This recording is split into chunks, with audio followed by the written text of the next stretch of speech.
할렐루야. 오늘 저는 여러분과 함께 이 여자가 행한 일이라는 제목으로 우리의 말씀을 나누고자 합니다. 마가복음 14장입니다. 15장 16장이면 마가복음을 이제 마치게 되는데, 마가복음 14장은 조금 많이 내용이 길어서 몇 번에 나누어서 말씀을 전하려고 합니다. 오늘 우리가 읽은 말씀은 여러분이 아마도 잘 알고 있는 이야기일 거예요. 교회를 다니신 분이라면 한 여자가 굉장히 값비싼 향유를 깨트려서 예수님의 머리에 부은 사건입니다.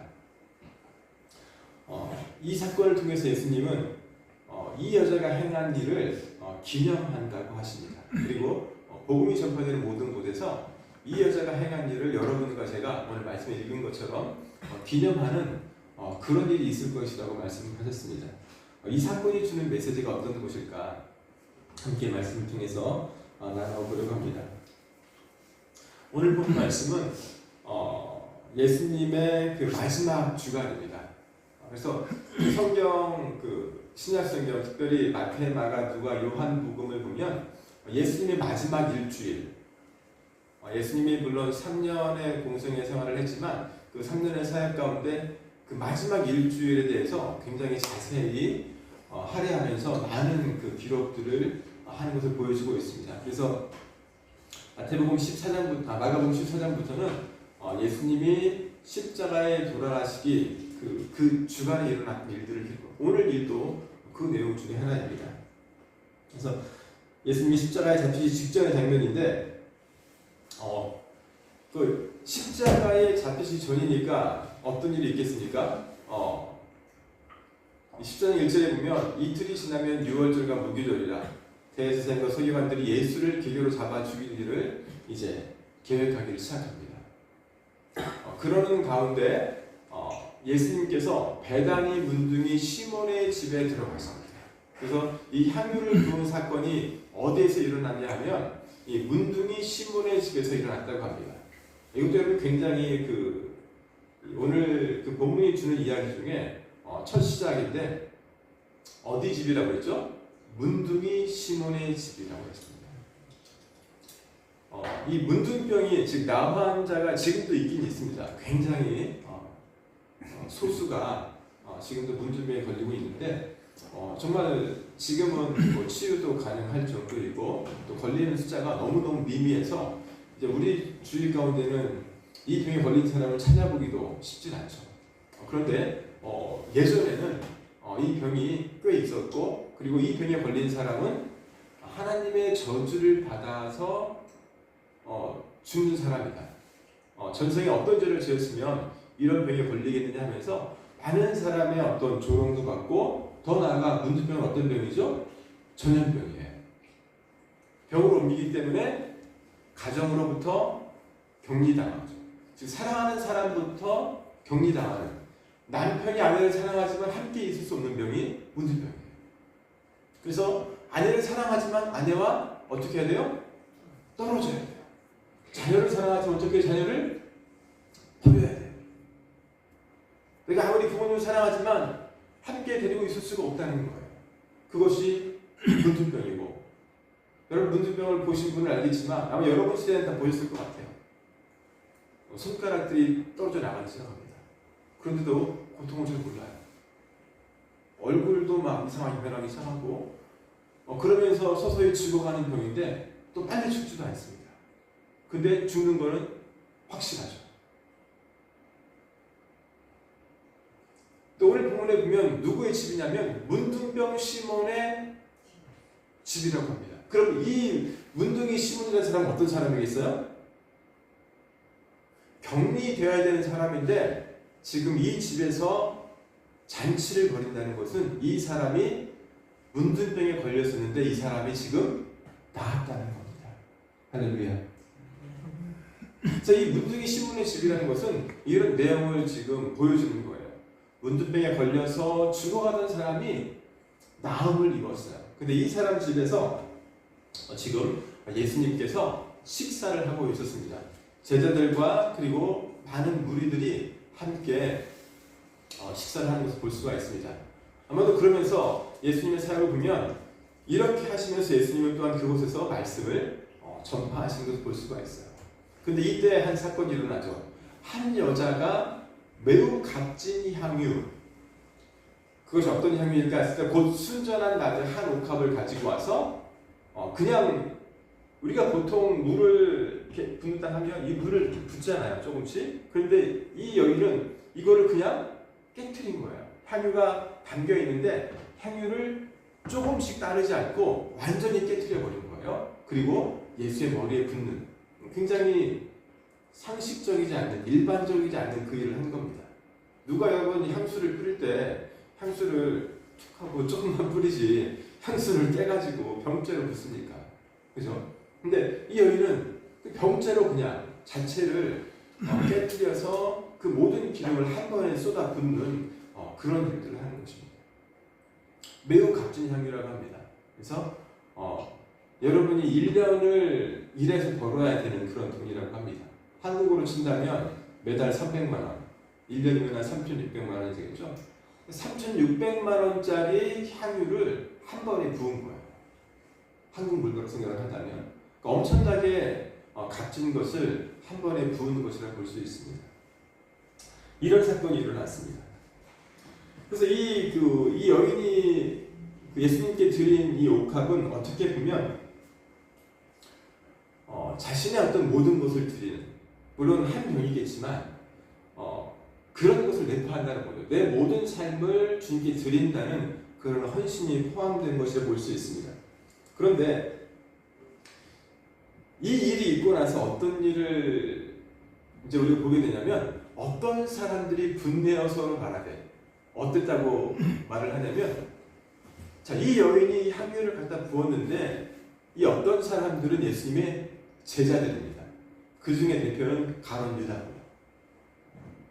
가룟 유다와 뿐만 아니라 다른 제자들도 어떤 사람들이죠. 한 명이 아니라 여러 사람들이 생각할 때에 서로 말하는 거예요. 무슨 우사로 이 향유를 허비하였는가? 도대체 이 여인이 어떤 목적을 가지고 어떤 이유를 가지고 이 값비싼 3,600만 원을 한 번에 쏟아버린 거잖아요. 왜 그렇게 허비하였는가? 예수님께 바른다면 적당히 조금만 발라도 되는 것인데 이거는 그렇게 바르는 게 아닌데 누가 향수를 병째로 부어요. 조금만 뿌리면 되는 건데 그걸 한 번을 다 뿌린다고 뭐 일어나는 게 아닌데 왜 이렇게 하느냐고 육의 눈으로 볼 때는 이해되지 않는. 그렇죠 여러분. 여러분과 제가 볼 때는 이 상식적이지 않는 그런 일을 해서 이 말을 하죠. 이 향유를 300데나리온 이상에 팔아. 한 데나리온이 뭐냐면 하루 품삯이었거든요. 그러니까 하루 품삯이 아니라 300일 일한 품삯 이상을 받을 수 있는, 그래서 가난한 자에게 나눠줄 수 있는 그런 금액인데 왜 이것을 허비하느냐고 어떻게 했다고요? 그 여자를 책망했다고. 만약에 여러분과 제가 그 현장에 있었다면 예수님에게 이 향유를 붓는 여인을 봤다면 여러분과 저는 어떻게 반응했을까? 우리도 가룟 유다처럼 또는 다른 제자들처럼 다른 사람들처럼 이 여인이 한 것에 대해서 왜 이렇게 했을까라고 혹시 그 여자를 책망하는 그런 사람은 아니었을까 한번 생각을 해봅니다. 그런데 예수님께서 가만두어라. 너희가 어째 저를 괴롭게 하느냐. 예수님의 대답은 전혀 다르죠. 그 여자를 괴롭게 하지 말라. 책망하지 말라. 왜 저를 괴롭게 하느냐 하면서 저가 내게 좋은 일을 하였느니라. 저는 내게 정말로 중요한 일을 했다라고 그 여인을 칭찬하십니다. 그러면서 가난한 자들은 항상 너희와 함께 있으니 아무 때라도 원하는 대로 너희가 도울 수 있다. 그런데 나는 너희와 항상 함께 있지 아니하리라. 예수님은 더 이상 너희들과 제자들과 많은 무리들과 함께 할 수 없는 사람임을 말해주고 있습니다. 그러면서 이 여인이 한 일이 어떤 일이냐면 저가 힘을 다하여 내 몸에 향유를 부어 내 장사를 미리 준비하여야 되리라. 어떻게 했다고 하죠? 예수님의 죽음을, 여러분 사람이 죽으면 장사 지낸다고 하잖아요. 예수님이 죽은 이후에 그 장사 지내는 일들을 미리 하였다고 하는 것입니다. 즉 이 당시에 어떤 그 장사 그 풍속에 보면 사람이 죽으면 그 몸에 향유를 바르는 그런 일들이 있었습니다. 우리나라도 사람이 죽으면 그 수의를 입히고 뭐 이렇게 하는 그런 절차들이 있잖아요. 그런 것처럼 또 뭐 시신을 씻기고 뭐 화장도 하고 뭐 수의도 입혀서 관에 넣어서 묻거나 또는 화장하거나 하는데 이런 이 당시에 장사 지내는 그런 절차가 있는데 그 절차 중에 하나가 뭐냐면 죽은 사람의 시신에 향유를 바르는 겁니다. 그래서 예수님께서는 지금 이 여인이 한 일이 어떤 일이냐면 나의 죽음을 미리 준비하는 것이다. 내가 장사 지내서 해야 될 일을 미리 한 것이라고 말씀을 합니다. 그러면서 이제 오늘 본문의 말씀이죠. 내가 진실로 너에게 이르노니 온 천하에 어디서든지 복음이 전파되는 곳에는 이 여자의 행한 일도 말하여 저를 기념하리라. 그래서 본문의 제목이 이 여자의 행한 일입니다. 여러분, 이 여자가 행한 일이 어떤 것이길래 왜 예수님께서는 이 여자가 행한 일을 여러분과 제가 기억하라고 기념하라고 하셨을까요? 여러분, 이 사건은 먼저 제가 말씀드린 것처럼 그 문둥병 시몬의 집에서 일어났습니다. 병에 걸려서 같이 살 수가 없는데 따로 살아야만 되는데 이 사람이 나은 사람의 집에서 일어난 사건입니다. 그래서 이 나병 환자 시몬은 예수님의 은혜로 고침받은 사람이라고 알 수 있습니다. 또 요한복음 12장에 보면 그 예수님의 몸에 향유를 부은 사건이 성경에 보면 4곳에 기록되어 있는데 3가지의 사건은 거의 동일한 사건으로 보고 하나의 사건은 다른 사건으로 보는데 2곳에는 그 여인이 예수님의 발에 향유를 부었다고 되어 있고 2곳은 예수님의 머리에 부었다고 되어 있습니다. 그런데 이 나사로의 집과 그리고 오늘 이 문둥이 시몬의 집이 같은 곳에 있습니다. 베다니에 있습니다. 그래서 아마 같은 사건일 거라고 많은 성경학자들이 해석을 하고 있습니다. 그래서 아마도 이 시몬이 마르다와 마리아의 먼 친척일 것이다 라는 추측이 있고 아니면 어떤 사람은 그 나사로의 아버지가 아닐까라고 이렇게 생각하는 그런 생각들도 있습니다. 어찌됐든 간에 그 나병으로 상징되는 그 죄와 부정함으로부터 치유된 집에서 일어난 사건이고 그리고 이 여인과 이 시몬 베드로, 그러니까 이 시몬 나병 환자 시몬은 상당히 아마도 가까운 사이였다라고 우리가 추측할 수가 있습니다. 왜 예수님께서는 이 여인의 행한 일을 기념하라고 했을까? 저는 첫 번째로 이 여인이 복음의 본질을 알았기 때문입니다. 여러분, 복음이 무엇일까요? 예수 그리스도의 복음이 무엇일까요? 예수를 믿으면 우리는 구원받는다고 합니다. 예수를 믿으면 천국이라고 합니다. 우리가 알고 있는 이 복음의 본질이 정말 어떤 것일까요? 여러분, 많은 사람들이 주님을 따르는데 주님을 그 도깨비 방망이처럼 알고 있습니다. 내가 금 나와라 똑딱하고 기도하면 금이 나와야 되고 은 나와라 똑딱하면 은이 나와야 되는 그런 하나님으로 그런 예수님으로 믿고 있는 그리스도인들이 많이 있습니다. 여러분, 그렇지 않습니다. 복음은 절대로 축복만을 말하고 있지 않습니다. 영의 축복이라면 분명하지만 육의 축복까지 말하고 있지는 않아요. 육의 축복은 보너스예요. 있을 수도 있고 없을 수도 있습니다. 만약에 육의 축복이 정말 축복이라면 왜 예수님의 12제자는 모두 순교를 했을까요? 육으로 보면 모두 실패한 인생입니다. 다 죽었어요. 그런데 우리는 그것을 축복이라 합니까? 축복이라 하지 않죠. 육적으로 본다면. 영적으로는 축복입니다. 그런데 많은 사람이 여전히 예수를 믿으면서 이 육의 축복과 복음을 동일화시키고 있어요. 그래서 복음의 본질을 이해하지 못해요. 사랑하는 여러분, 예수님께서는 오늘 마가복음 14장의 사건이 일어나기 전에 3번이나, 한 번도 아니고 3번이나 내가 죽을 것이라고 말씀하셨어요. 뭐 한다고요? 내가 죽을 거야. 그런데 제자들은요, 이 예수님의 죽음이 두렵고 무서웠어요. 그래서 감히 묻지조차 못했다고 합니다. 뭐 하지 못했다고요? 물어보지 못했어요. 아니, 예수님이 왜 죽으셔야 되는데요?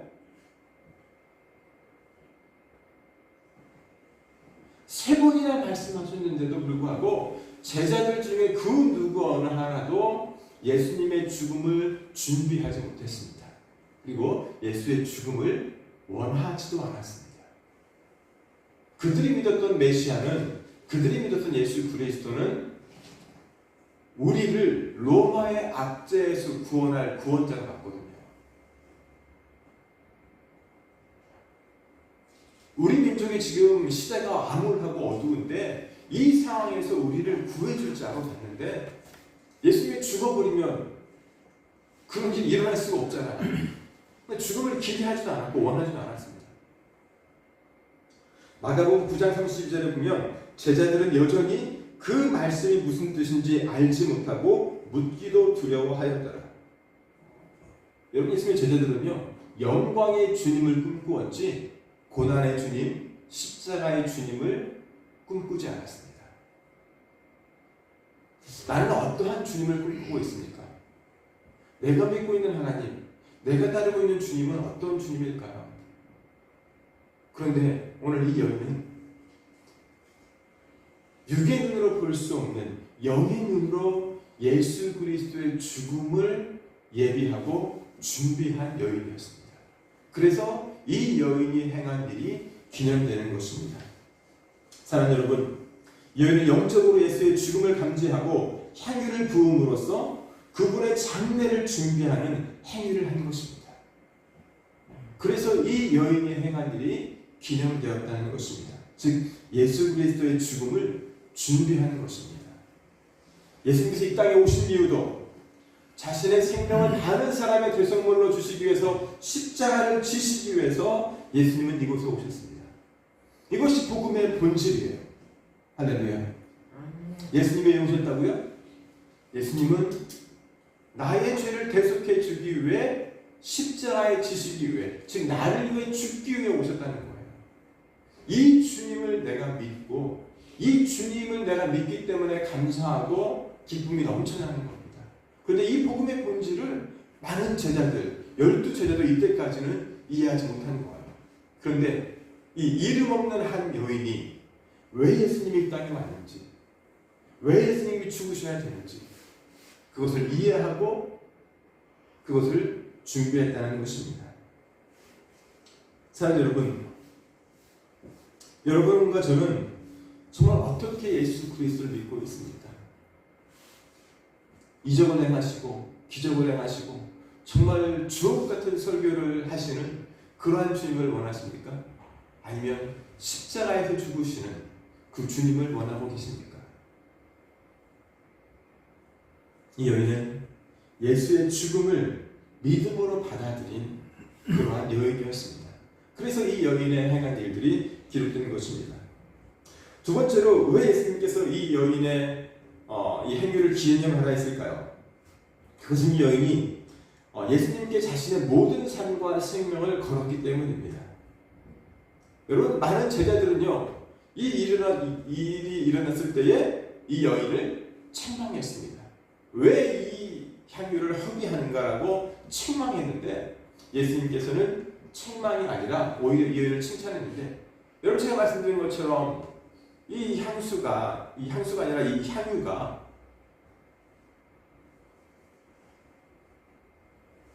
그냥 뭐 10,000원짜리, 20,000원짜리, 100,000원짜리 이런 것이 아니라 우리 한국 시가로 보면 3,600만 원 정도 하는 이 엄청난 것을 한 번에 깨뜨려서 다 쏟아붓는, 그래서 어떻게 보면 이것은 예수님께서 이 세상에 있는 그 어떤 것보다 더 값어치가 있고 고귀한 분이라는 것을 이 여인은 알아가는 것입니다.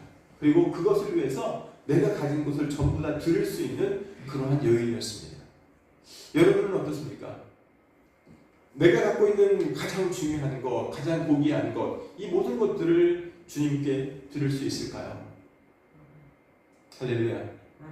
여러분과 저의 꿈들이 그랬으면 좋겠습니다. 저도 그런 꿈을 꾸고 싶습니다. 하나님이 제게 주신 물질을 정말 100% 다 주님께 드리고 싶습니다.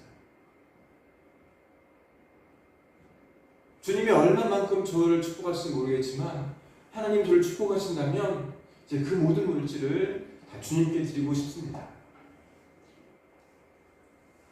그렇게 기도하고 있고 2025년도부터는 그렇게 하려고 지금 준비하고 있습니다.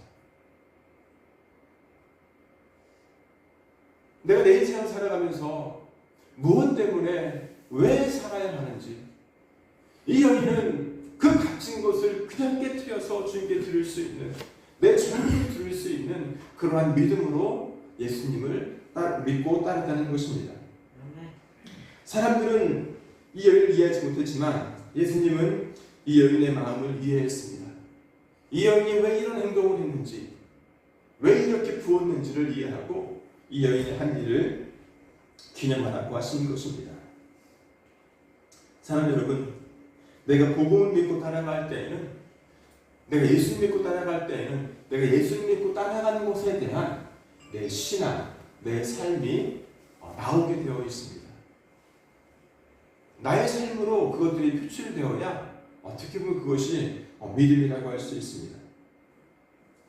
그리고 세 번째로 왜 예수님께서 이 여인을 기념하셨을까? 저는 이 여인의 삶을 예수님은 진정한 예배자의 샘플로, 본보기로 보이기 위한 것입니다. 예수님은 온 천하에 어디서든지 복음이 전파되는 곳에는 이 여자의 행한 일도 말하여 저를 기념하라고 했습니다. 왜 이렇게 했을까? 이것은 이 사건을 예수님께서는 복음의 일부로 받아들였다는 것입니다. 이것이 복음이라는 것이죠.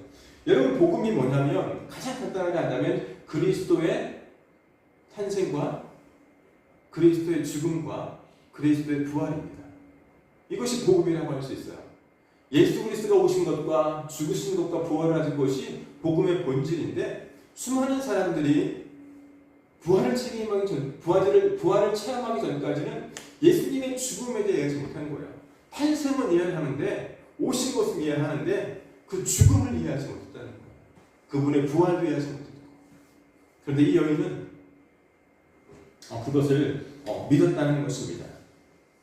복음의 본질은 값없이 주시는 은혜이지만, 내가 한 것이 없는데 주님이 우리 가운데 주신 것이지만, 그 은혜에 대한 반응은 예수님이 값없이 나를 사랑해 주신, 예수님이 아무 색도 없이 나를 위해 죽으시고 십자가를 지신 이 사건에 대해서 내가 이것을 믿고 받아들인다면, 거기에 대한 우리의 반응은 어떻게 보면 너무나 값비싼 사랑의 헌신이라는 것입니다. 즉 나의 삶으로 나타나야 된다는 것입니다. 이 여인의 향유는 예수님께서 나를 위해 죽으시고 나를 구원하게 죽으시고 나를 사랑해 준 것에 대한 반응이라고 할 수 있습니다. 주님이 나를 이만큼 사랑해 주셨는데, 주님이 나를 이렇게 구원해 주셨는데, 그럼 나는 어떻게 살아야 될 것인가? 이 여인이 그의 믿음을 보여주는 것입니다. 예수님의 제자들은 3년간이나 예수님을 따랐지만 주님의 죽으심에 대해서 이해하지 못했습니다. 그런데 이름 없는 이 여인은 영적으로 이 예수님의 죽음을 준비했습니다. 그리고 예비했습니다. 그녀가 어떤 말도 하지 않았지만 그녀가 향유를 부은 이 사건을 통해서 예수님은 온전하게 그 여인의 마음을 이해하고, 그리고 그녀가 한 이 일이 복음인 것을, 복음의 전부인 것을 여러분과 제가 깨닫기를 원하는 마음으로 이 여인이 행한 일을 기념하라고 하시는 것입니다. 사랑하는 여러분, 우리가 주님을 믿는 믿음의 표현, 아니면 우리가 드리는 이 예배는 어떻게 보면 우리 입술의 찬양이나 내가 드리는 어떤 물질이나 헌금이 전부가 아닙니다.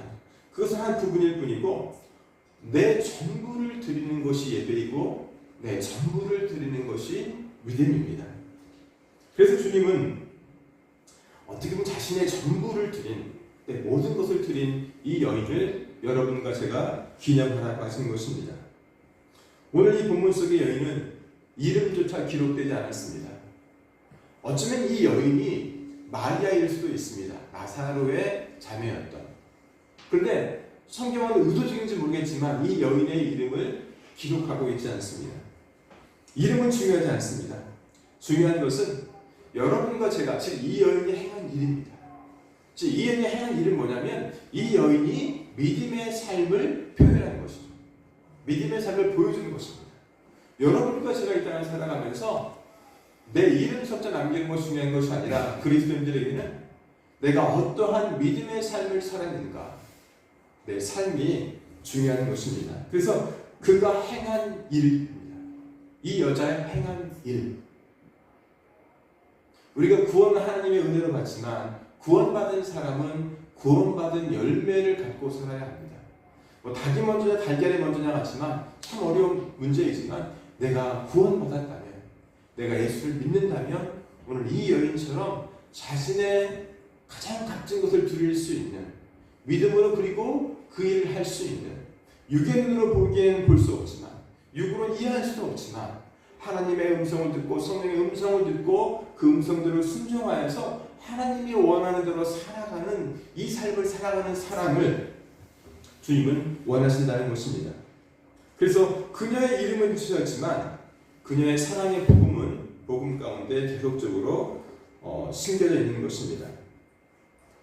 오늘 주님께서는 여러분과 저에게 묻고 있습니다. 너는 나의 장례를 준비하고 있느냐? 과연 내가 믿고 있는 예수 그리스도는 이 땅에 오신 예수님 그분만인가? 아니면 정말 나를 위해서 죽으시고 장사 대신 십자가를 지시는 그 예수 그리스도를 또한 내가 준비하고 있는가? 그리고 또 물으십니다. 너의 향유는 어디 있는가? 과연 내가 주님께 드릴 수 있는 나의 값진 것은 어떤 것이 있습니까? 그 가장 값지고 순전한 그 목화, 전부를 깨뜨려서, 즉 전부를 드린다는 거잖아요. 그 전부를 드릴 수 있는 그런 믿음이 나에게 있는가? 그래서 말씀을 준비하면서 정말 내가 주님께 다 드리는 그런 삶을 살 수 있을까? 저도 그런 고민을 해봤습니다. 그리고 기도하고 있습니다. 우리 와이프도 듣고 있는데 우리 와이프 엄청 저를 싫어하겠죠.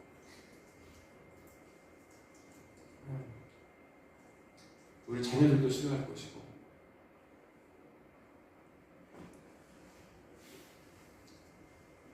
그래서 회사를 분리하고 있습니다. 와이프 거, 자녀들 거, 내 거 해서 제 건 다 하나님 걸로 준비하고 있습니다. 내 모든 것을 하나님께 드릴 수 있는, 내 전부를 드릴 수 있는, 하나님의 것이라고 그렇게 드릴 수 있는 내 향유가 있는가? 그리고 그것을 주님께 드릴 수 있는 내가 될 수 있을까? 여러분과 제가 정말 계산 없이 조건 없이 하나님께 내 것을 드릴 수 있는 자, 그리고 그 삶이 나타나는 것이, 그것이 향기입니다. 그것이 그리스도의 또한 향기이기도 합니다. 할렐루야. 그래서 오늘 이 여인이 옥합을 깨뜨려서 주님께 드린 이 사건을 통해서 정말 여러분과 저도 이 여인처럼 그렇게 믿음의 삶을 살아가기를 주의 이름으로 축원합니다. 기도하겠습니다.